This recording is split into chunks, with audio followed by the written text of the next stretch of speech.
That is great. Lovely. I think we're live. I think we're live. Guys, happy Friday. Hope you're well. Today I'm going to kick off the chat a little bit about foam rolling if you've got a herniated disc in your lower back. Now, one of the big symptoms that a lot of you guys are going to experience if you're struggling with back pain, sciatica, is this stiffness, this tension that goes in the buttocks, it's in the lower back, it's down the legs. And sometimes naturally people want to do something to alleviate that. And if you've watched any of our stuff over time, you'll say, do you know what? I know for a fact that knee hugs and child's pose are not going to be helpful for this herniated disc down here. Maybe I should try foam rolling. And one of the important things you guys need to think about when you're thinking about things to relieve your back pain, we make no mistake, we focus a lot on the rehab, right? That's what actually gets you better. But we're not at all against doing things that alleviate the symptoms, providing they're done in a way that is consistent with not making the underlying problem worse. And this is why I thought it's worthwhile talking about foam rolling, because it's a question that we get often. And we have to think about, what does foam rolling actually do? And more importantly, how are we doing the foam rolling? Well, the idea is that foam rolling is going to help relax the muscles, etc., etc. But we have a herniated disc in our lower back, L5S1 specifically, and I'll cover that question on PRPs in a second.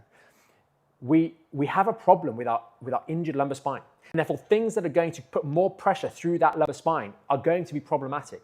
So how we do the foam rolling is really important. Now, what muscles are we trying to target when we are doing the foam rolling to alleviate some of our back pain or our sciatica? We're trying to target maybe the back muscles, maybe more commonly the buttocks, the piriformis, the hamstrings. How does foam rolling work? It works by you sitting or positioning yourself over the roll and then rolling back and forwards on it.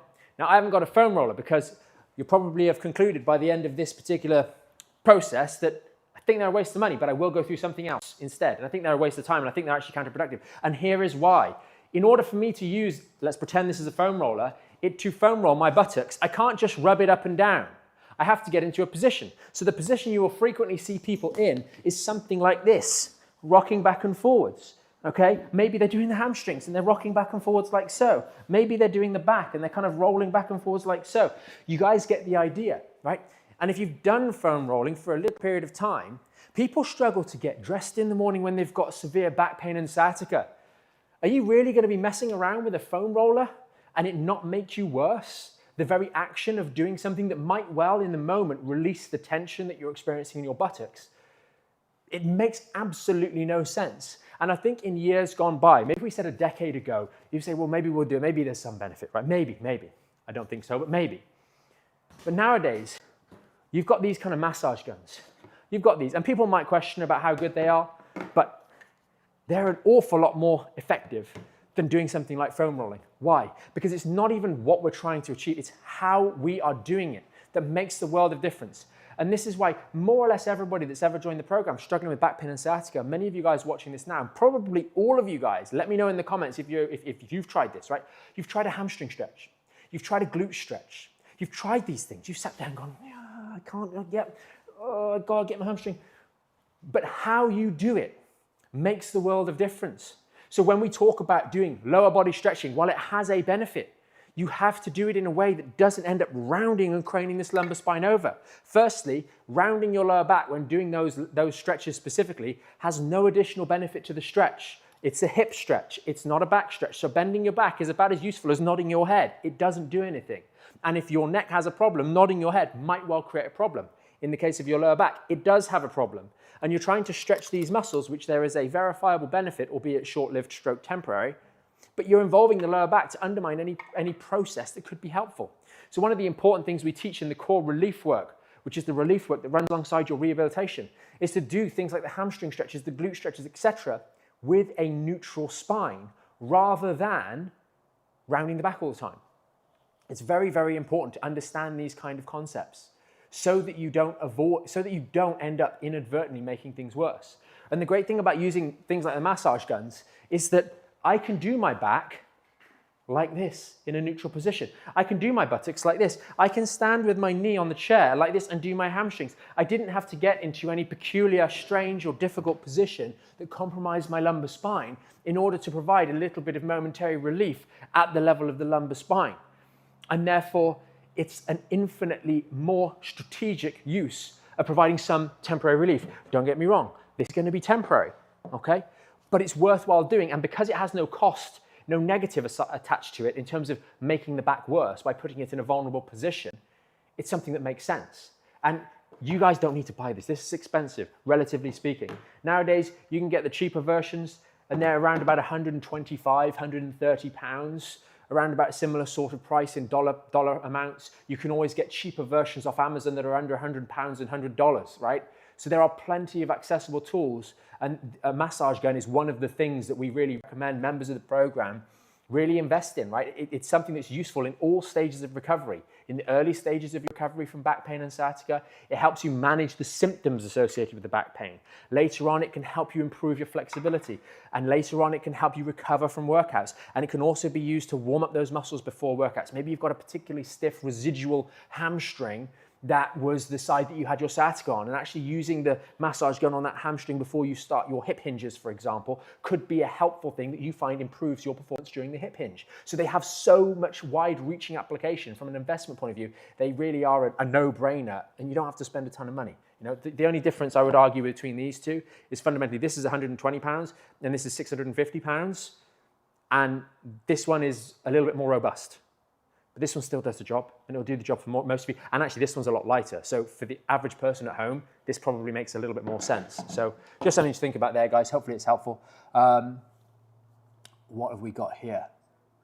Red Balloon said, just popping in to say, I'm at the gym doing everything you've said, sore but a lot better. Awesome. It's steady progress, right? Remember, guys, when you start doing the rehab work, when you begin to do the rehab work, much of the stuff you're doing when you're learning how to perform a squat, when you're learning how to perform a hip hinge, when you're learning how to perform the dead bugs, etc., you are going to be making some element of mistakes. Hopefully you're working alongside tutorial videos and we're being strategic.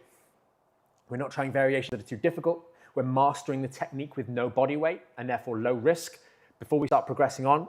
But you know, it takes time, but the rewards start to compound. And remember, you're not working out just for the gym. When you're working out, if you're doing it at the gym or if you're doing it at home, you're doing it so that you get spillover benefits outside of the exercise. Much of the benefit that most people feel or experience in the early days of recovering from lower back injuries is from actually becoming technically more proficient and applying that to their daily life, so they stop aggravating this quite as frequently. Let's Go Viral has said anterior listhesis and disc herniations at L1, 2, 3, 4, and 5S1. Can PRP or stem cells help? I'm definitely a proponent or an advocate for regenerative therapies. With anything that you're choosing, guys, you always want to think, when it comes to my lower back, you want to ask myself the question, how is this working to help my back injury? How is the PRP going to work to help my back injury?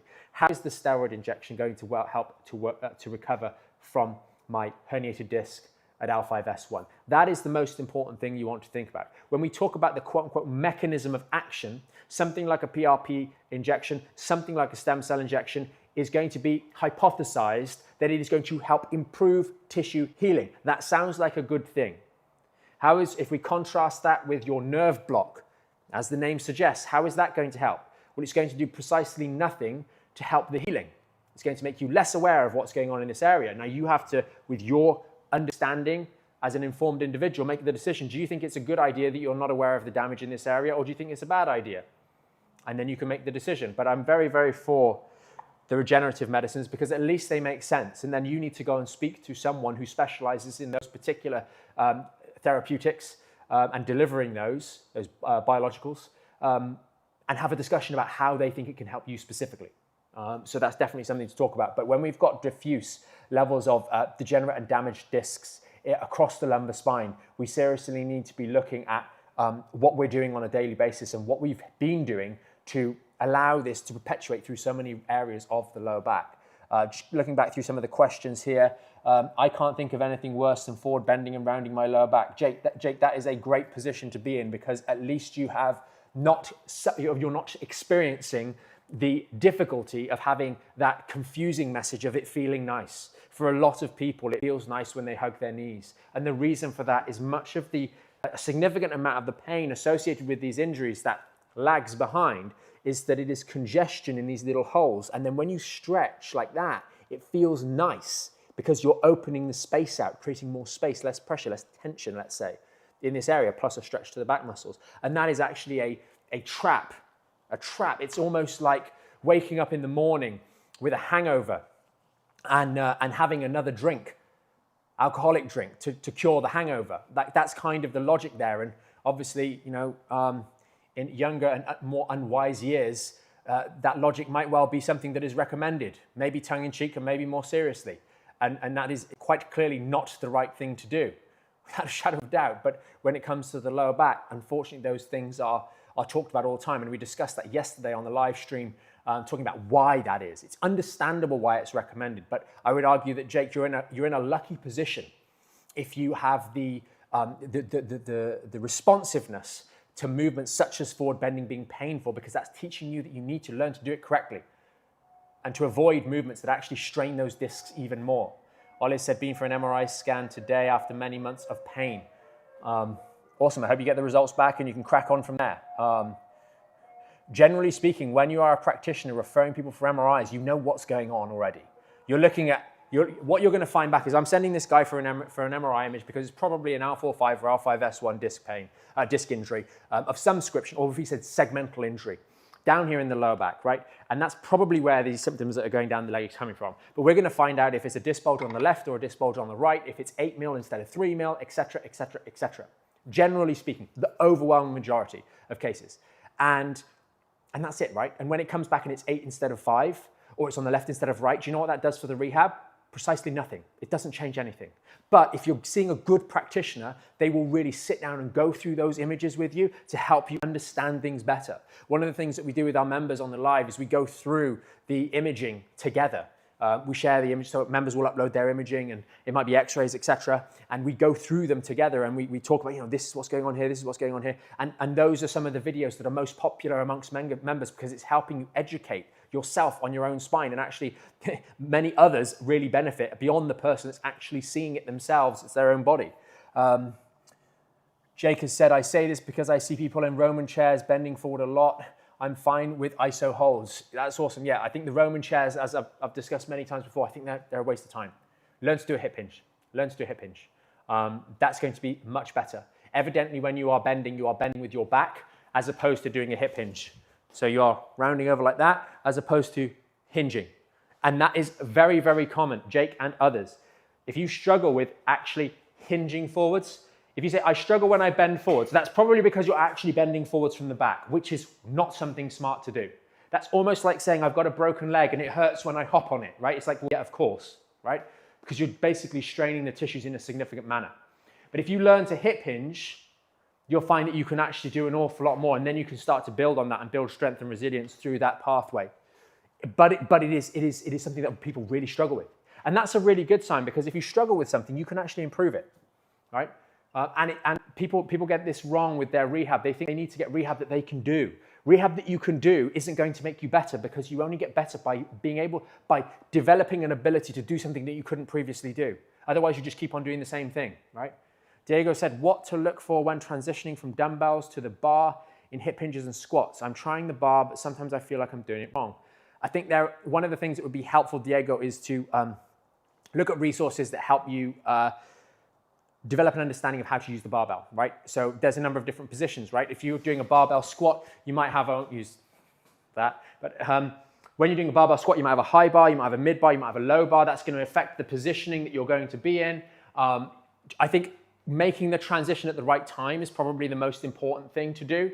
And so when you transition from your dumbbells to the bar, generally speaking, I would suggest that you want to be at a position where you're doing 30 to 40 kilos on your squat with a low hold dumbbell. For example, you'll be like this, okay? So you're doing a hip hinge, and then we're doing the squat.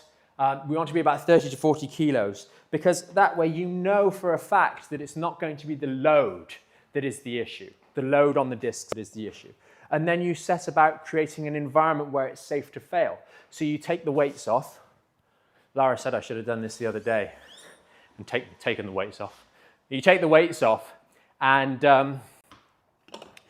so now if I know that I'm happy doing a squat with 40 kilos on a dumbbell, if I go and start playing around with the barbell, obviously you would set it up correctly, but if I start playing around with the barbell On 20, I'm kind of comfortable to be able to do it and kind of play around with my depth. Okay, that feels a bit strange. I'll put the bar a bit higher. I'll try a high bar. Okay, no, I don't like that. I'll try a bit lower and sit that. You know, you're going to play around with it and you feel comfortable because you're used to using a lot more than this, right? One of the important things, this is a great example of the wrong sort of height of the safety bars. Because when I squat here, if I failed here, I'm going to fall a long way before the bar is going to be caught.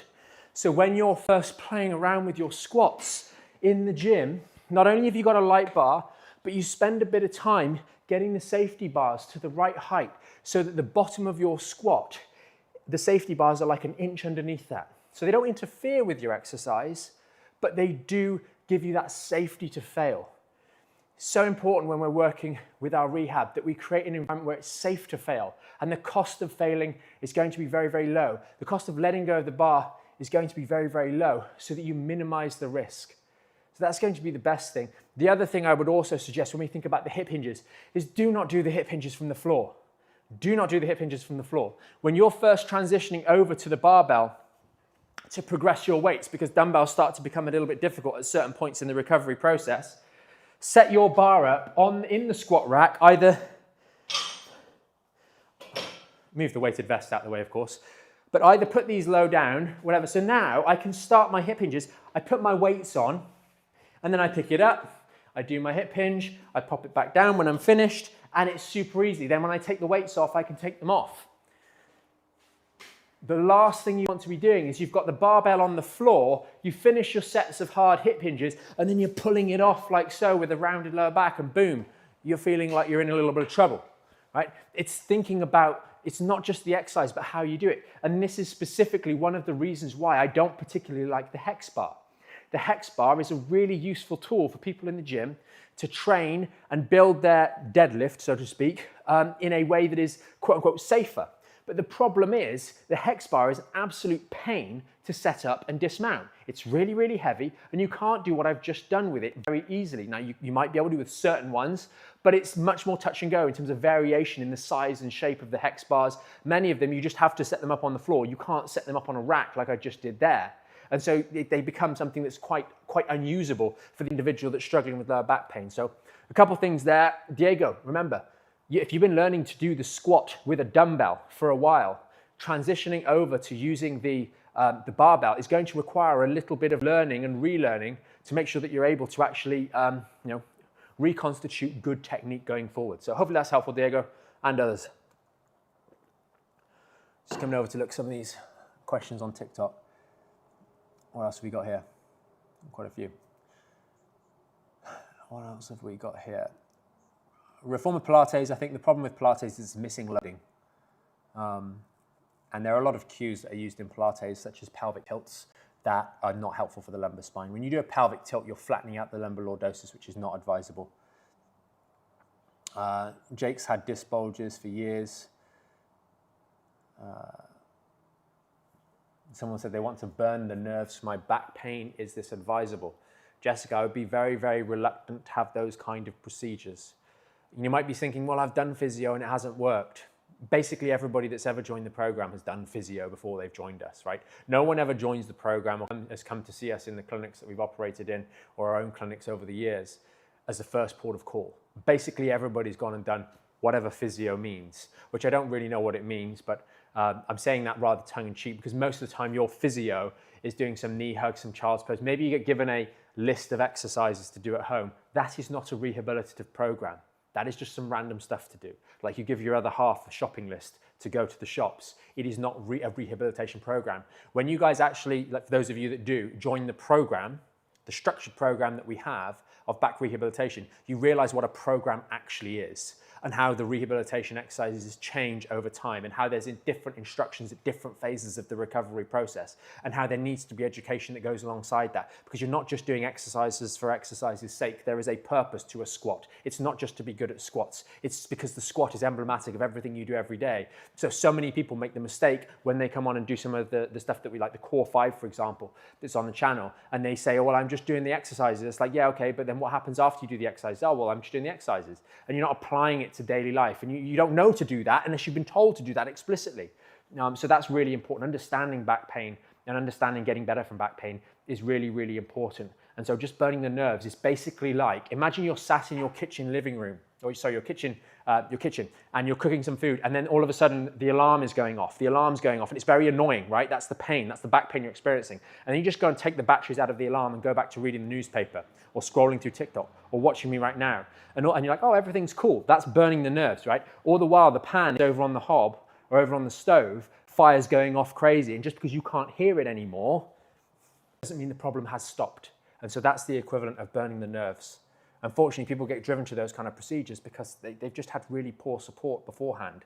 And really, you know, waiting 6 months and then having one physio appointment, and then we try a couple of, you know, maybe I had 2 physio appointments over 2 weeks, and like expecting that to undo months, if not years, of bad practice and misguidance. You know, the expectation needs to be there. You know, if you're doing a full extension out the back of the garden, and the renovation guy turns up with a paintbrush and he's like, "Yeah, job done," you won't be surprised that the extension isn't built, right? You have to have the full guidance and support. And so, you know, quite often, especially here when people are relying on the NHS, for example, in the UK, there just isn't, they don't have the facility to help you guys.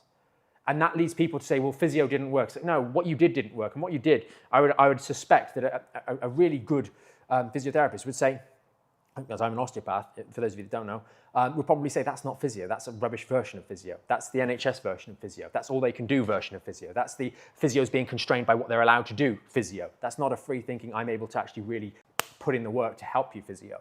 You know, all professions have good and bad systems of helping people. And unfortunately, those of you guys that struggle, unfortunately, just often haven't had the support that's necessary. Diego said, okay, that helps. I'm glad. I'm doing it at home. I didn't even consider going to 30 kilos with a dumbbell. Thought it'd be difficult to do in the chalice pose. I'm assuming by chalice you mean the goblet pose. I would definitely switch to a low hold. The low hold dumbbell pose is a good pose to adopt. It will allow you to scale things faster, or continue to scale things without the limitation of your upper body holding onto the bar. So something to look at, Diego. Maybe it'll get you going a bit further before you switch over to the barbell. It is better as well. Like the barbell squat, having the bar on your back, you have to lean forwards more. So it is a more challenging exercise. You need to be technically good. And I think it's worth making a bit more progress on the dumbbells versions first.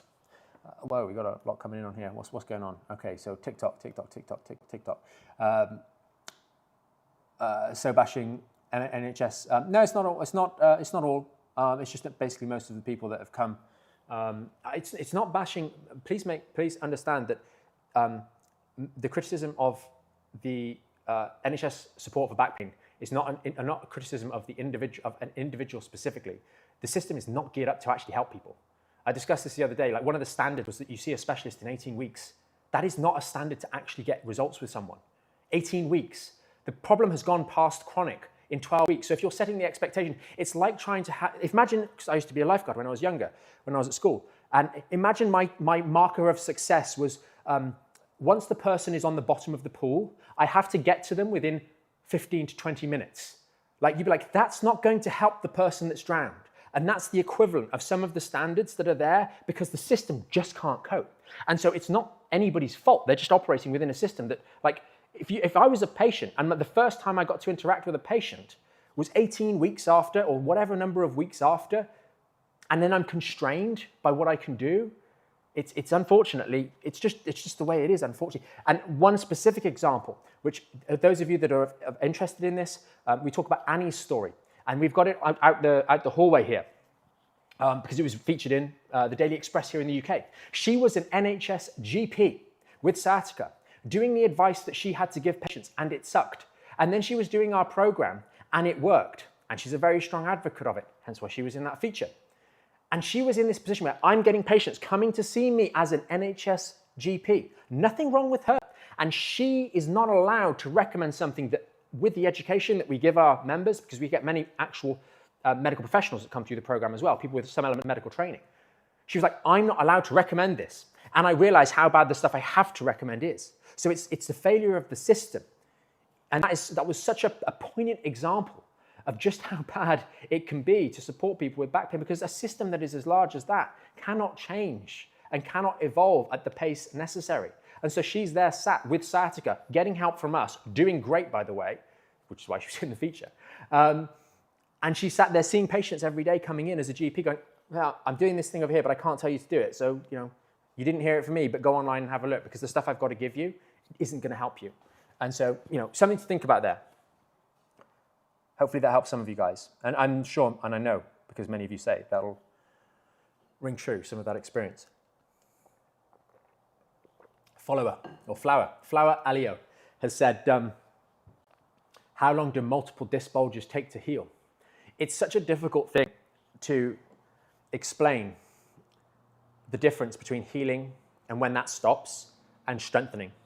Because when you guys have these disc injuries, whether it's a bulge like this or whether it's a herniation like this, obviously there's different degrees of damage. So it's reasonable to suggest that if the nucleus has broken through all of these layers versus some of these layers, it's going to take longer for the ability of the body to reestablish strength and resilience. And there are other nuances, such as, for example, sometimes certain kind of disc bulges where they haven't come all the way out are actually more difficult to rehabilitate than when the actual material has come all the way out, a sequestration or an extrusion.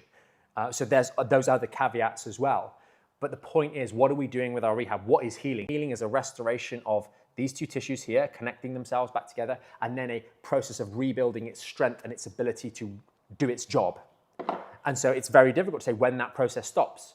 You can be at a position where suitable patchwork has taken place in a matter of days to weeks to do certain things and find that you are less vulnerable, but you will still have flare-ups. And then over the course of weeks to months, you'll find that you can build some good resilience, some good healing can take place. And then over the course of months towards the year, you'll notice that significant strengthening of the tissues can take place if you drive it. If you do not drive it, then it will never actually undergo the actual strengthening process, which is where most of the work needs to actually be done. So this is why so many people go through these periods of having these flare-ups that last for a couple of weeks, maybe a month, maybe 6 weeks, unfortunately. And then it kind of gets better, and then it happens again. And it happens again when you were picking up a bottle. It happened again when you woke up and put your socks on in the morning, which clearly demonstrates that you did not do strengthening. You did not actually recover. It just got to a certain point, and then it didn't go any further. And that's a 100% because you haven't done the work in that scenario. Because strengthening is a process that must be driven by you. It is an exposure of a stimulus on the body, and then something the body then responds to, and it needs to be done regularly. It's like flicking a light switch on. If you half press the light switch, nothing comes on. You have to fully press it, and you have to press it regularly. Otherwise, the body goes, this was a strange experience, but it's not frequent enough for me to bother adapting to. Magdalena says, hi, hello. I have a herniated disc at L4-5 and L5-S1. An L4-5, there's a broad-based posterocentral disc bulge with annular fissure, which is mildly indenting the anterior thecal sac. The same with L5-S1. This is basically like everybody, right? Those of you that have joined on these live sessions, more or less every one of you have got issues at L4-5 and L5-S1. Why? Because that's where most of the lower back issues are, right? We're talking about L4-5, which is the green to the green, and L5-S1, the green to the orange. Those are the last two segments of the lumbar spine. And this is a great example of what frequently happens. But understand, sometimes people think because it didn't mention any annular damage, like the annular fissure in this case, that you don't have any annular damage. This is a healthy disc example, right? We've got the annulus fibrosus and we've got the nucleus in the middle. The nucleus is held in its place by the annulus. The way the disc works is that the fluid is non-compressible. So when the disc squashes down, the fluid tries to escape sideways. The ligaments that make up the annulus have a bit of give. So think about squashing down on a water balloon. They stretch a little bit, but not too much. And as the pressure increases, it'll get to a certain point. If you squash it too much, obviously the disc will burst. Now that doesn't happen in reality, apart from in extreme circumstances. But what happens is we get little tears that take place over periods of time. And maybe we have more significant tears in the instances of a more significant trauma. But generally speaking, over time, it's breaking through these layers, like you see happening here versus here. And so by definition, any and all disc bulges are going to have some degree of annular damage because it is the annulus that is doing the weight bearing, the load bearing in the lumbar spine. And so it is that has to heal. The GP has said in this case for Magdalena that it's normal wear and tear and nothing to worry about, but still recovering from a flare. And this is something that you guys are told all the time. It's not a normal wear and tear, it's common wear and tear, just like it's normal to have diabetes, or you could say it's normal to be overweight, or you could say it's normal to have a number of different things. Just because it is common to find does not mean it is optimal, does not mean it is worthy of dismissing. If you had someone come in and they had diabetes, or they had heart disease, for example, you say, yeah, well, most people have that, so it's normal, don't worry about it. That's basically what's being said here. And it's not a very good way of thinking about it. You have notable changes that are significant at a specific level of the lumbar spine, as is distinct from other levels, which evidently haven't been measured. And you can often see this very distinct difference in the MRI or in the x-rays in the quality of this area versus the areas just above it. And therefore, to dismiss that leaves the patient wondering, well, it was July and it's now coming up to October and I'm still struggling. What's going on? And that's basically going back to that comment about the NHS. This is why there's a problem, because there's this false belief that oh, it gets better on its own and that's just normal. You've injured a section of your spine that evidently has not been looked after very well over the years. And that's not saying it's your fault, because you don't know what you don't know, right? But it's evidently a vulnerable area. And we need to go about rebuilding strength and stability in that area. Fundamentally, that's what more or less everyone that joins the program, you guys coming on here commenting, because I can see all the different conditions that you guys are posting. It's all the same sort of levels. Magdalena, this is very, very common. That doesn't mean it's normal. It's very, very common. It's not healthy. It's not optimal. It depends on how you want to define the word normal, right? But you've quite clearly got an injury or a couple of injuries at the lower sections of your lumbar spine. Doing the stuff that we talk about all the time is what you need to do to help you. You need education first, and the GP evidently in this case has not done a good job of that. You need to have some element of relief work, stuff that can take pressure off those areas of the lumbar spine, because quite clearly we're putting a lot of pressure on them regularly in a way that's chronic, right? I can go to the gym and lift 100 kilos on the squat or whatever it may be on my training, right? I can't do that all day, every day. I will break something. And the problem is so many people are putting chronic strain through the lumbar spine and never giving it a chance to recover. So you might just go, oh gosh, I couldn't do this particular squat or that thing. But your training is an opportunity to, in a specific dosage, your rehabilitation, provide strain to the system and train and develop skill as well as strength and resilience, and then recover from it. And so you have your rehab, you have your relief work, and you have education. And these three things meld together. That's what we base the program on, to make sure that you can actually start to build and improve the health of that section of the lumbar spine, the lower lumbar spine. And then going back to that question earlier about how long does it take to heal, this is a great example that Magdalena's probably got on her mind. How long is it going to take to get better? Well, how long is it going to take for you to make progress on the rehab work? You know, and how far are we talking about progressing? Like I mentioned earlier, you can start to get these symptoms under control, and it's miraculous what some people can do that have had it since 2 Julys ago, for example, let alone last July. When you start doing the right sort of stuff and stop unwittingly making the problem worse, these back injuries can actually recover, can actually settle, let's say, pretty quick, because the body is trying to heal every single day. In Magdalena's case, the body's always trying to settle down. And Magdalena, yes, the core 5 is basically the fundamental of what we do. The core 5 and that back pain relief routine that's on the YouTube channel, on the website, is a very, very simplified version of how we approach the program. And that's what we go through in the program. That is what you need to do. The question is, can you do it on your own? If you can, fantastic. And I know there are so many people that post on the TikTok all the time about how it's been so transformative for them. But there's other people that need a little bit more help. And if you need a little bit more help, we're there. Check out the program. If you can do it yourself, fantastic. Crack on. But that is what will help you. But it takes time. It takes time to do that. And understand that it's very reasonable that you're going to struggle with some of those exercises. Some of those exercises that we talk about on the core 5, the dead bug, marching bridge, squat, hip hinge, step up, those kind of exercises. And now the newly added single leg hip hinge. You're often not very good at those to start with, so you need to do an easier version. You should not be pushing and creating aggravation in those exercises. If you are, you're doing a version that is too difficult for you to handle, and you need to do an easier version, not a different exercise. Simone has said, is it necessary to have scans before starting? No, it is not. And there's a couple of reasons for that. Number one, I mentioned a little bit earlier on. The scan, generally speaking, if you've got lower back pain or buttock pain or referral into your leg and you've got symptoms that are aggravated, when you move or put strain on the lower back, you get more pain. Sitting down causing pain, walking causing pain, low bearing causing pain. If you're referred, when the physician puts the referral in, when we put the referral in, John is presenting with, or Simone is presenting with, significant lower back pain on the left-hand side, suspected disc bulge at L5S1 based on the symptoms that are going down into the leg. Boom, can we get the MRI done? You know what you're going to be finding. You're going to find something not dissimilar to what Magdalena commented. the disc desiccation at L4-5 and L5-S1, shallow broad-based disc bulge, posterior central disc bulge. It's all the same sort of stuff. It's varying degrees of damage, but that doesn't change the rehab. There are no instances, and I would challenge any of you guys, please do. I'm leaving this very open. There is nothing that's going to come back on the MRI if you are coming with back pain or sciatica. So if you have lower back pain, you struggle to do certain things, that's why the core 5 are such great things, because they're a test as well as the exercise. You can't perform those, and you've got back pain or buttock pain or pain down the leg, and you've been referred, or there's consideration to refer for MRI. There is literally nothing that's going to come back on the MRI that means you don't need to do rehab. If worst case scenario, and if you had symptoms of cauda equina, then you'd already know that, right? So you'd refer anyway to double check, because then the surgeon needs to know from that point of view. But even in the worst case, and you had to have an emergency surgery, you still need to do the rehab. Right? You still need to do the rehab. And so waiting until the scan is done in 6 months' time or 6 weeks' time makes no sense, because you're still doing things every day. The difference is you can either do things while you're waiting for the scan that are going to help improve back health, or you can keep doing everything else you're doing every single day. That is a roll of the dice, right? And so that's the big rationale here. I'm very, very for imaging. I really think it's so helpful, especially when it's done in the right sort of way. And that's why whenever we get members that share their images with us in the program, we go through them, we use them as a learning experience, because they're so helpful, it's so insightful, we're so blessed to live in a time when you can actually get this information and have an intimate understanding. And if you're working with a practitioner that really cares, that wants to go through it, like, they can use that as a tool to help you understand your own body in a way that, you know, is very abstract until it's there for you in black and white.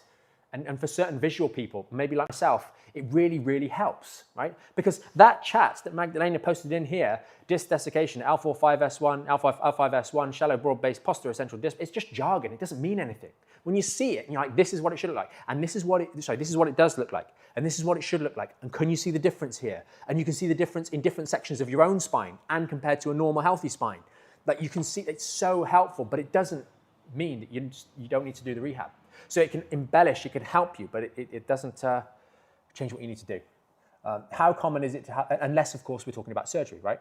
The MRIs are going to inform the surgery, right? The surgeon needs to know if the disc bulge is on the left or the right? He needs to know that, because if he's going to poke it with something sharp, he needs to know where he's going to be poking. Very important. Hope that helps, Simone. How common is it to have L5-S1 from a motor vehicle accident? I don't have an exact figure on that, but I don't think it's beyond the pale. I think a lot of times in motor vehicle accidents and accidents in general, where the head might well be involved, there's so much focus on any sort of cranial issues, right? Concussions and that kind of stuff. And when there's adrenaline there, you often don't feel certain things that actually, some of the discomfort that you experience is often missed, or the injury, the strain that's gone through your body in that instant is missed, because it's in areas that aren't like essential or aren't urgent. And so you get these instances where there is maybe a little bit of strain to the discs. You know, you've just been in a car accident at 30 miles an hour, maybe more. It stands to reason that most of us would not voluntarily go through that kind of strain on the body. And so there might well be some things that start to rear their head as being problems afterwards. But as long as we do the rehab, the great thing about the body is it really does heal. It really does. And you just got to give it the right environment. Max said here, should I do a manual job with sciatic pain? You shouldn't do it with sciatic pain, but if you recover, you can go back to a manual job, yes. It will be a challenge, but here's a big one for you. Yes, the loads aren't quite the same, but the relentlessness of it is. The other day we had one of the ladies on the YouTube, and she has 3 young children, and she'd just given birth, so the third was 12 weeks old. That's going to be probably more tough than a job that you get to go home from, right? And she doesn't have a choice. She will be able to get better, right? And so the same thing here. You've got to be strategic, right? When you're struggling with the injury, which is not sciatic pain is not the injury. The injury is going to be in your lumbar spine. Understand, sciatic pain is not the problem. That is a symptom. The injury is down here in the lower back. You need to deal with the injury, but if you recover well, you can go back and do what you want. Within, you know, I would say more or less anything you want. Or anything that you think might be more severe. There'd be so many other factors for consideration that the lower back won't be one of them. Like one of the guys, he always said, oh, I want to go paragliding again. I'm like, yeah, don't worry about your back if you're considering paragliding, because there's a real risk of mortality in that scenario. And if you're willing to forgo the risk of mortality, then your back's the least of your worries. Is it always a lower back issue? Could it be the hips? It could be the hips. it's very likely that there's some element of hip issue, but sciatic issues, no. Sciatic issues aren't the hips. The hips might well be involved, but generally speaking, if you're getting pain in the buttocks, because people say the hip and then they point here, that's not hip pain, that's buttock pain. If it's going down like that, that's not really the hip joint. If we're talking about the hip joint, it tends to be in here, it's very local. It won't generally be aggravatable by lumbar spine movements or changes in strain on the lower back. If we use another example, people always talk about the coccyx. I'm getting tailbone pain, I'm getting coccyx pain, thinking there's a problem with the coccyx. It's like, how do you put pressure on the coccyx? The way all joint testing works, orthopedic testing, so when you go to see your orthopedic surgeon, the testing they do is called provocative testing. It means they know that if they put a joint in this particular position, it will strain this particular structure, and it should not be painful. So they strain that tissue, and if it elicits a positive response, then we know that there's something going on there. Now, it might be that you're an individual of a certain caliber that they can't actually generate enough force to provoke those tissues, and it's only when you put more forces than that at bay that you realize that there is actually a vulnerability here. And so that's something that needs to be considered. But you can very easily spot check this. If you're sitting down and it's causing you pain, you're generally putting pain on the lumbar spine. If we're putting our hips into certain positions and we're compressing through the hips and it's causing you pain, then okay, maybe there's some hip joint pain, and maybe it's in the hip itself specifically, and movements of the hip might be able to get to specific points to strain that. Most of the time, the back is going to be the one that goes first. And then you realize that actually the hips weren't very good either. If you're slightly hypermobile, that's a liability in the early stages of recovery, but it actually, I do believe that being slightly hypermobile is actually an asset for the long term. If you build appropriate strength back, which you should do, there's no reason you shouldn't, the hypermobility that you'll have will actually be an asset for you. What might be the causes of mid-back pain? I've been suffering for a month. Very, very nebulous, I'm afraid. Posterior bulges, L4-5, L5-S1, grade rehab, one of the best exercises for this loop. Everything we talk about. So we talk about the core 5. Magdalena has said on YouTube about is the core 5 routine good? The core 5, you want to focus on spine stability. Where we've got a retrolithesis, it's not an unreasonable consequence. It's usually at L5-S1, I'm assuming that's what we're meaning here, where the vertebra shears backwards. Again, if we have two vertebrae held taut by a healthy disc, and then all of a sudden the disc height drops, the ligaments that were running from A to B, here to here, are now all lax, and so you get this lateral translation. That is not good. That's where these retrolitheses come in. It's an instability. So then you think, why on earth would we be doing bending and twisting exercises? And rightly so, but those are so frequently recommended. Instead, you need to focus on spine stability work. That's exercise like the dead bug, the marching bridge, the squat, the hip hinge, the step up. We've added in this single leg hip hinge into the program as well. As a really good foundation. You learn those exercises and you start to use them through the program, for example, to build strength and resilience. And it's worth mentioning, because I haven't done so far on the live, guys. If you're struggling with back pain, with sciatica, that example from Luke exactly. Check out the program. Like, you don't need to be muddling around on your own. Check out the program. There's a link in the profile page up here on TikTok and on YouTube. I'll post it into the chat. Josh, yes, that's what people are doing. They're asking questions on YouTube. And check out the program. Watch the video there. It explains a little bit more. And if you like what you see, you can join, right? You can join for as long as you want or as little as you want. It's up to you. What else have we got here? Louise, what exercises could replace the dead bug so that I'm not laying on my back? I'm pregnant. You're better off focusing on the standing variations, Louise.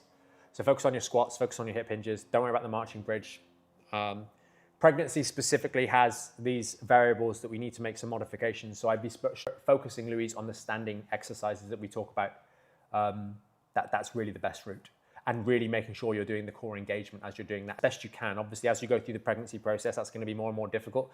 But you know, the practice, the mental exercise of grooving that connection between your brain.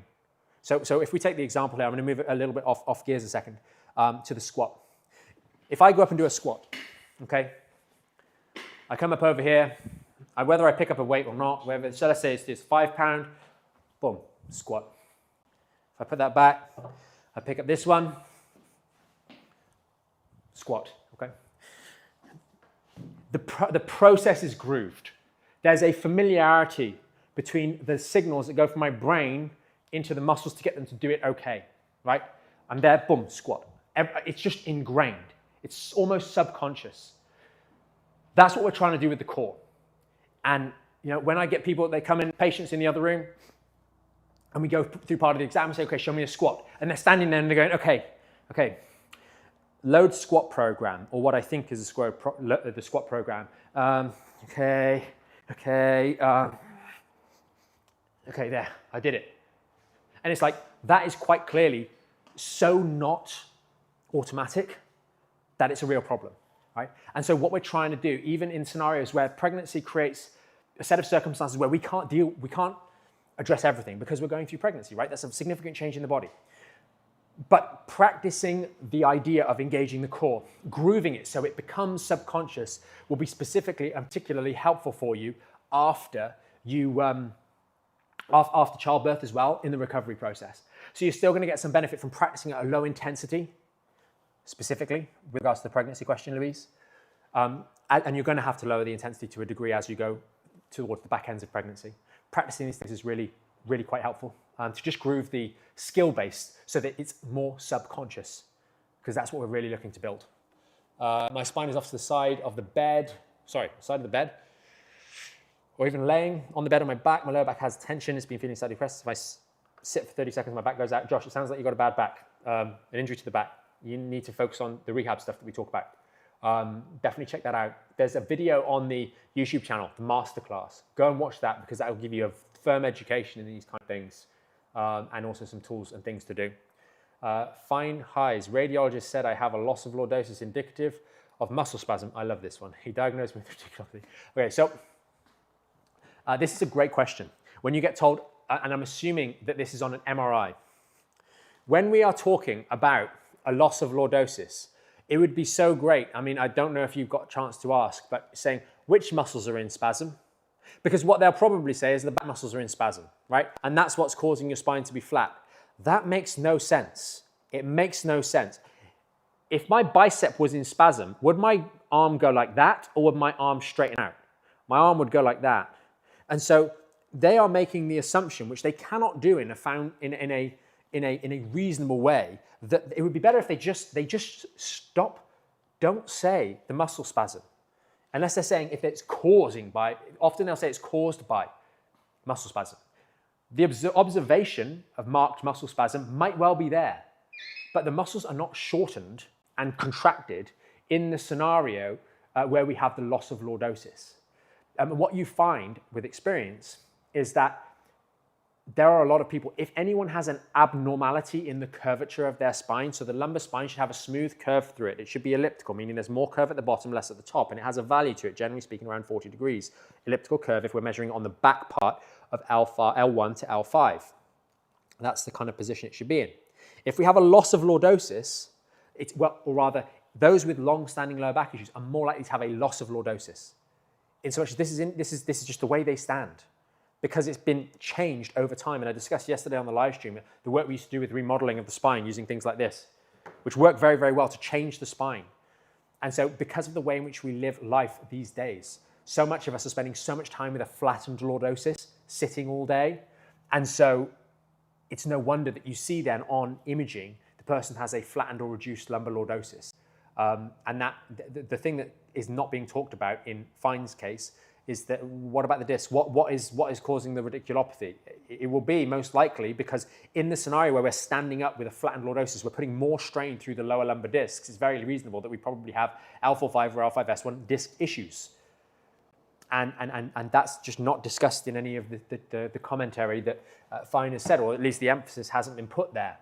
And so that's very important. We're not talking about the actual injury here. We are talking about some interesting things, but we're not talking about the injury.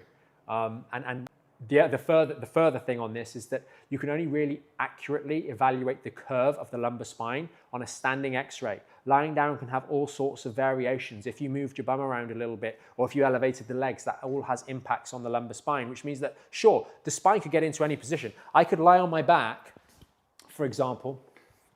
I could lie on my back, like so, and bend my knees and flatten my back, and then lie in the MRI tube, and then you might say I've got a flattened lumbar spine, but that's just the position that I was in when I took it.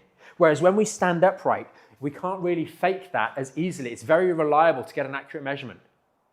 Because you stand up straight, you get the X-ray taken, and then you can measure things more accurately. Now, you can stand like that, but a radiologist is trained to stand you in the upright position. That is what we're looking at here.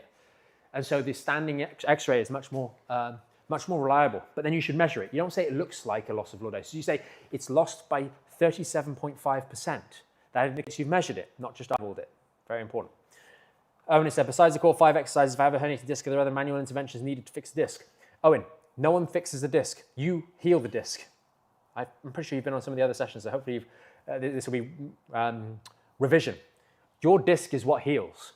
Can you leverage other therapies to help you along the process? You should be not just doing the core 5. We talk about the relief routine. We talk about rehab being essential, but relief-based work helps you along the way. You could use things like IDD therapy. You could use things like laser. Those are personal preferences, personal favorites in terms of the treatment space to help you do the healing. But you are the one that's healing. No one is fixing the discs. You are healing the discs. You are healing your own discs, and no one will be doing that for you. Scott has said here, what about the back extension? I'm assuming that you mean the Roman chair. And the Roman chair is a great way of making a simple and highly applicable exercise like the hip hinge vastly more complicated and significantly less accessible to people. So leave it out. Just focus on doing hip hinges with a neutral spine. Very important, especially in the early stages of recovery. I think that the Roman chair is just a gimmick, quite frankly. It's not worth it. And I know there's lots of people that can use it helpfully. I know there's lots of people that use it and get better, and they use it well and get better, but it just creates an unnecessary barrier. Because all you're doing on a Roman chair, for example, is a hip hinge. I mean, you could round your back on the Roman chair, not that I would advise that, but you can also round your back when doing a hip hinge. So everything you can do on the Roman chair, you can do in a hip hinge, except the hip hinge is more applicable to daily life with less peculiarities, less risks, less unnecessariness, if that's a word, which it isn't. Magdalena has said, can the annular fissure heal, or is the fissure just get bigger and bigger? I have a loss of lordosis and mild and bilateral facet joint arthropathy. Those are all things that are par for the course. Understand that when we get a disc drop in height, when we get a herniation, a desiccation, or whatever it may be, right, of the disc, when it drops in height, if it's here and here, we'll pretend this is a super disc, right? These are the facet joints on the back. If the disc drops like that, the facet joints also come together. And that's why I know I talk a lot about discs specifically, but really segments. You injure a segment of the lumbar spine, and this segment has other areas that might be additionally injured. But again, with the discs, even when we injure the discs, we don't just injure the discs, because in order to injure the disc, you must have strained the facet capsule, you must have strained the ligaments that run between these bits here. When I go like that and squash down and hammer through my disc, what about the ligaments that have just been absolutely stretched loads here? They've been, potentially damaged in a significant way because it all works together. And when it comes to can the annular fissure heal, like that's what we talk about. You heal, every single one of you, with injuries to the disc in your spine, to the segment. You have damaged ligament tissue, annulus fibrosis. It may be referenced as a fissure. It may be referenced as a tear. The body will try and patch those areas up. And your job is to get out of the way of that healing process. But too many people are doing things like knee hugs and child's pose, etc., making the problem worse and disrupting that healing that's trying to take place, preventing you from developing good levels of stability again. I have moderate central canal stenosis, Jevin. The important thing is what is causing that central canal stenosis. It's very likely to be some kind of disc herniation. Maybe there's some facet joint involvement. Maybe there's a spondylolisthesis there. Maybe there's some ligamentum flavum hypertrophy. These are all things that can be associated with that canal stenosis. But the stenosis is not the problem. The stenosis is a consequence of the problem. And that's the very important thing we need to understand. Sanula has a disc extrusion with impingement on L5. Guys, hopefully you're seeing, like, from all of these comments that come in, just what I'm talking about when I'm saying you all have the same problem. You guys all have the same problem. So many people are like, I'm really struggling because I feel like will this help me specifically? And like, you guys all have the same issue. It's L5S1, it's L45. It's an incompetence, an injury at this level of the lumbar spine. You need to improve the health, strength, and stability of this section of your lumbar spine. And that's what those exercises that we talk about do. That's what the program does. Louisa says, is it better to engage all of the core or lower abdominal? NHS physio suggests the very lower muscles. One of the things that's very, very clear with people that struggle with lower back pain, and Louise, because you're pregnant, you're going to find this more difficult and more difficult afterwards, let alone if you have things like C-sections. And when I say difficult, I mean difficult, not impossible. So I really want to make that clear. Difficult, not impossible. Or rather, difficult, but perfectly possible, might be the best way of saying it. We've got the belly button and the pubic bone. Pubic bone being here. People often, and then we've got the bottom of the rib cage here for me. People often don't struggle with engaging this part of the rib cage, but they really struggle with this part. This part is the part that is adjacent to the L4-5 and L5-S1 in the lower back. And so yes, really trying to think about engaging that bottom section is really quite important. And we talk about belly pop, where it's popping in and out, okay? And you should be able to turn it on and hold it while you are engaging. Note, I wasn't bending my spine when I was doing that. You should be able to turn it on, and then you can turn it off again, and you can just do whatever you want, and then you can just turn it on, and then you can carry on talking, carry on breathing normally, but you still have it tight and held. That's developing control, Louise, and everybody, right? Everybody. I don't think you need to focus on just doing those. I think you need to focus on everything, but be aware, Louise, that you might struggle most to activate the lower section. Owen, it's a very informative, thanks. I appreciate that. Thanks, Owen. What else have we got here? Someone with spondylolisthesis lamina can do pull-ups, or is it bad? Focus on doing your spinal rehab, right? Pull-ups, sure you can do the pull-ups, but can you do the pull-ups, right? Can you do the pull-ups? Pull-ups are actually really quite difficult. I think for most people, you'd be much better off just doing a lat pull down. Much, much better. You don't have to drop yourself back down at the end of it as well. So I would generally focus on that instead. And make sure you're focusing on your rehabilitation work. If you've made significant progress, say you're up at doing like, as a guy, maybe the average guy weighs about 75, 80 kilos. If you're up at like 60, 70 kilos on your squat or hip hinge, then sure, you can start doing some other stuff. You could maybe do some other stuff a little bit earlier, but so often we get impatient, and it's impatience that then we kind of drift away from our back rehab, and then we have a relapse again. And then it affects us up here so much. So focus on your rehab till the job's done. And the job's done, I would argue, when you get to a good level of loading, and that's something like that I just mentioned, the figures that I just mentioned. Laura said, wow, I'm glad you're live. I've been diagnosed with this and I have hypermobility. Yeah, guys, hypermobility. So Laura's got a spondylolisthesis at L4-5. And with spondylolistheses, like they're a really good example of like how all of you guys should think about your back injury, quite frankly. Because what's happening in the spondylolisthesis? Now there may be some pars defect, etc., and that's not really that relevant in what I'm about to say. The spondylolisthesis is graded 1 to 4, and you can also get retros where they slide backwards. But generally speaking, it's L4-5 or L5-S1, and where the vertebra slides forwards. Okay. So what happens in a spondylolisthesis? Well, number one, the vertebra slid forwards. So the disc is no longer stacked on top. The bone is no longer stacked vertically. If you had to carry a weight over your head like so, in fact, I'll use a big block because it's more obvious, right? If I'm carrying a weight like this, there we go for the camera. This is okay, right? It's stacked on top of me. Now, in the segment that has a spondylolisthesis and it's slid forwards, I have to carry it like that. Which do you think has more strain? Here or here? Here, obviously, right?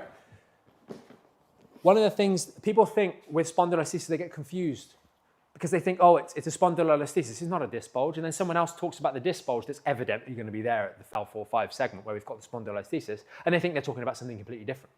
So one, we've got a shearing forwards. The disc doesn't like that. It wants to load bear vertically. So you invariably get a degree of bulging in some way, shape, or form while the disc is trying to adapt. And it will over time, but slowly it'll adapt over time to this new strain, and that's where your rehab comes in. You also are going to have some degree of strain damage where on the facet joints, because they've just been hammered into one another as well most of the time. There's going to be some dysfunction there. You're also going to get a dysfunctional disruption of the things like ligamentum flavum, the facet joint capsule, the other ligaments that support and brace the segment of the spine. And so the spondylolisthesis, and then of course you're going to get the stenosis, some central canal stenosis and some exit foraminal stenosis or lateral recess stenosis. Why? Because the two holes where the nerves come out at the side are made by the bone on top and the bone on the bottom. And if the bone on the top slides forwards, now the hole has changed shape, and there's also a bit of disc poking into it as well. So you get all of it. And so when you have the spondylolisthesis, you have a spondylolisthesis at L4-5 with some disc degenerative change or disc bulging or disc straining in some way, shape or form, some element of facet joint inflammation perhaps, and some element of ligamentous damage in the area or strain or hypertrophy or whatever you want. And you've got the stenosis commentary. That's all one thing, right? It's one injury. And it's probably a great example of how you guys should think of all of your back injuries. It's not one tiny little thing. It's that you've strained the segment. And really, you've strained the lower part of the lumbar spine. And one particular area is a little bit worse. But your level of rehab is that all you can do, none of you guys right now, and if you want to try, give it a go, flex your L5-S1 and move nothing else, right? But you can bend your neck and move nothing else. I can move my finger without moving my elbow. I can move my wrist without moving my elbow, but I can't move L5-S1 without moving the rest of the lumbar spine. And so all we can do from a rehabilitation point is provide stability to the area between the rib cage and the pelvis. And if we learn to provide stability there, then we can protect any injured segments from here to here. And that's what you guys are doing with your rehab. That's why we talk about the core 5. It's very, very simple, but you need to have it explained to you to understand that it's very, very simple, so you can have faith in the process, because it doesn't happen overnight. There are no quick gimmicks. Contrary to the funny little stretches that you're going to see on social media, there are no quick gimmicks that fix these kind of things. They take time. You have to do rehab. Things don't heal overnight. We talked about Louise being partway through the pregnancy process. If she happened to have a C-section afterwards, I hope she doesn't. If she doesn't want to, whatever, you do your pregnancy planning, of course. But in the instances that we did happen to have a C-section, you wouldn't dream of getting out of the hospital and going, oh, they stitched me up, I'm okay. Because you look down and you go, I've still got a bunch of scar there. It's going to take time for that to heal. And then you look down, you go, still not healed. You look down, still not healed. You look down, oh, it's starting to scab over. Oh, yep, look. And the weeks go by. And that tissue is really vascular. And that tissue is going to heal really fast. Your discs don't. Your spine doesn't. And you can't see it every day to have a check-in to see what it looks like you can other areas. So you have to have faith in the process, but that faith needs to come from education so you understand it. And then you understand that actually the rehab process is very simple, but it requires work and commitment and time for you to execute it. And people sometimes take the time out of context. They say, oh, back pain just gets better in time. It's like, yeah, it can if you do the right stuff, but there's a lot of people that have spent a lot of time and the back pain hasn't got better. And that's because they haven't been doing the doing in that time. So hope that helps, Laura. We went way off topic there, but I hope it was helpful. What else have we got here on TikTok? I got Magdalena said my GP gave me an MRI report. I had to do my own Google search, found an article. I might stop walking. Yeah. Don't panic. Don't panic, Magdalena. You'll see, you'll see people with injuries in their back that are substantially less bad than you, that are struggling significantly more. There are much greater levels of disability. And equally, you'll see people with objectively significantly worse lumbar spines, judged by the MRI report, and they'll be breezing around, right? I always remember a case, I've said it before, but I'll say it again, of a guy that walked into the clinic. This was very early, this was back in maybe 2014, 2015, something like that. Walked into the clinic, he's like, I've got some back pain, backache. It's been bothering me a long time, but you're doing a special thing, I get an x-ray, I'll do it, let me know what's going on. Did the examination, did the x-ray, comes back. He had a grade 4 spondylolisthesis. His L5 had practically fallen off his sacrum. His spine was like over here somewhere. And so much so that his sacrum had actually grown, these osteophytes had gone forwards. He's evidently been there a long time. And he was in some backache. And then you get someone else who's like, I had an L5-S1 disc bulge and they said it's minor, but I'm in excruciating pain. That's the way the back is, unfortunately. It creates a lot of confusion around a lot of people. How you feel is quite irrelevant. It's a very, very subjective thing, and it's quite irrelevant to the back injury. And so what we need to do is acknowledge that things hurt or might not hurt or whatever, acknowledge the symptoms. It doesn't take away the suffering, the pain, etc., irrespective of what's going on. But set about having some level of objectivity to it. And that's where you can really lean on your exercises in the early stages of the recovery process. Because if you struggle to get down onto the floor, you struggle to do a simple squat with maybe your squat starts off holding onto your partner's hands and you're doing, and that sucks, right? But that's the realization that you're not very good. And whether it's a severe injury or not a severe injury, you don't have very good competence to protect that injury, whatever it is. But then you go through the weeks and you start being able to do it on your own. And maybe you're just being smart and you're going to a chair, right? And you've got your chair set up and you're doing like we talk about in the program, right? To standardize your depth. And then you go on a little bit longer and you start playing around with weights. Very scary at the start, but now you're using some weights and you're doing your hip hinges with a 5 kilos. And then later on, months down the line, you just pick up that 36 kilo and you go, oh, wow, my back is stronger. And in the process of doing that, you start to have a bit of faith in yourself and your body and in the healing that your body is doing every day. And you have a number. You have a real representation of just how strong your back actually is. It can still go on to be stronger than it currently is, but you're actually making progress. And so, you know, that's what you've got to lean on when you're struggling a little bit. It's tough, but you can do it. Johnny said, thanks for the tips and all the expert advice. Appreciate it, Johnny. Mike said, Magdalene said, I had muscle spasms for 2 weeks, couldn't walk, cried literally every single day. I thought that's at my end. My GP didn't know what to do. He put me on diazepam for a week, which helped. Magdalene, just get in with the rehab. The rehab will start to guide you. You start to see your improvement in your ability to execute the rehab. And relief in your symptoms, recovery, comes from progressing through the rehab. So you've got to do whatever you can to progress through the rehabilitation process without aggravating things. Very important. We always talk about aggravation-free with correct choreography. If you're in pain every single day, you're still going to the bathroom. You're crying on your way to the bathroom. You're lying in bed, you're in pain. You go downstairs, you're in pain. You're getting dressed, you're in pain. Okay, we'll do your exercises as well. As long as the pain does not increase, as long as we do not get aggravation beyond the baseline, start making progress. Because it's that progress that then means that the daily tasks are less strenuous.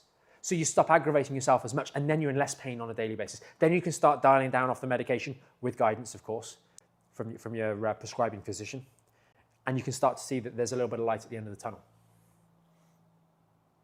What else have we got here on TikTok? Guys, I am running. Oh man, that just flew by. Goodness me. Okay, guys, I'm gonna wrap it up there because otherwise I'll be here all day. I didn't realize that was the time. Hopefully you guys have found this helpful. Guys, if you need more help, thanks, Laura. I appreciate that. Thank you, Laura. Guys, if you need more help, some of you guys are struggling with some of these quite difficult challenges. In YouTube, I've put the link in the chat.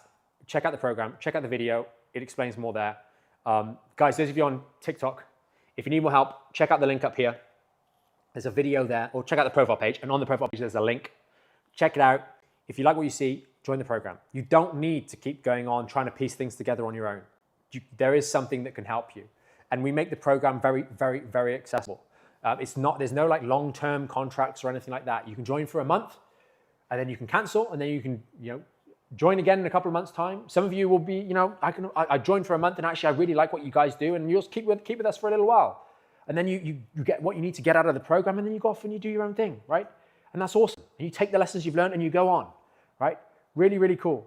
Guys, yeah, if you need help, the help is there. The help is there. So check out the link in the profile page, and have a great weekend, guys. I will see you next week.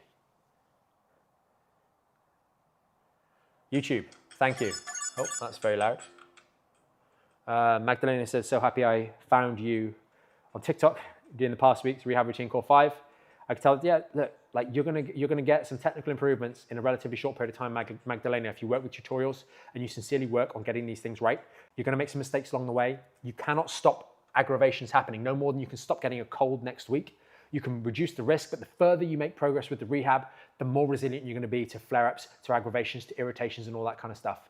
So just keep plugging away, making progress. And of course, if you need any more help, you know where we are. Secret team, have a great day. Goal for next week is 225. I'm assuming that's on the bench or the squat. Yeah, have at it. Have a good session. And thanks for joining at the end, Secret team. I know it's probably a little bit early where you are, but enjoy that beach. Enjoy that beach. Guys, have a great weekend, and we'll see you next week. Take care.